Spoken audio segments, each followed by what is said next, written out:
Depuis 32 ans, il pêche ici, dans la baie de Disko. Ce matin, nous embarquons avec Caterlac. Il veut nous montrer comment le changement climatique affecte son activité.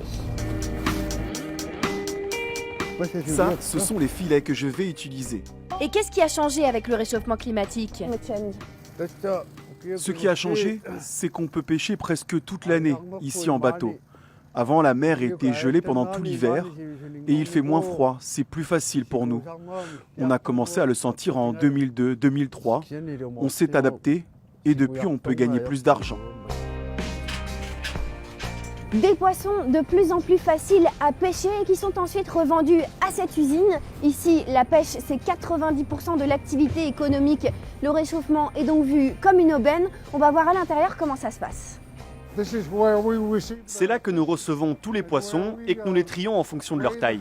Un poisson typique du Groenland, le fléton, mais ce n'est pas tout. Ça, c'est de la morue de l'Atlantique. Et ça, c'est un nouveau poisson. Elle a toujours été là, mais comme l'eau se réchauffe, la morue remonte plus souvent jusqu'ici. Donc on en achète de plus en plus. Un réchauffement qui n'a pas que des conséquences positives. Sans glace, les habitants sont de plus en plus nombreux à délaisser leurs chiens de traîneau. Fleming s'est installé ici en 1998. Il se bat pour tenter de préserver cette tradition.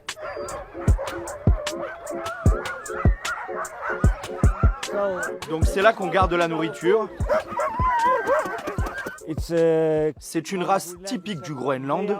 Ils sont tout le temps dehors car on ne peut pas les garder dans la maison. Ils ont besoin d'activité tout le temps.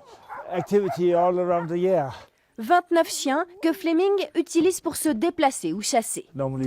Normalement, à partir d'octobre-novembre, on peut emprunter cette route. Mais maintenant, il faut attendre le mois de décembre. La saison est de plus en plus courte. Et ça coûte très cher d'avoir tous ces chiens. Oui, c'est très cher car il faut les nourrir toute l'année. C'est vraiment pas une bonne nouvelle ici. C'est tout un héritage culturel qui disparaît. Un héritage que Fleming fait désormais découvrir aux touristes. Au Groenland, les chiens de traîneau sont passés de 25 000 à 15 000 en moins de 20 ans.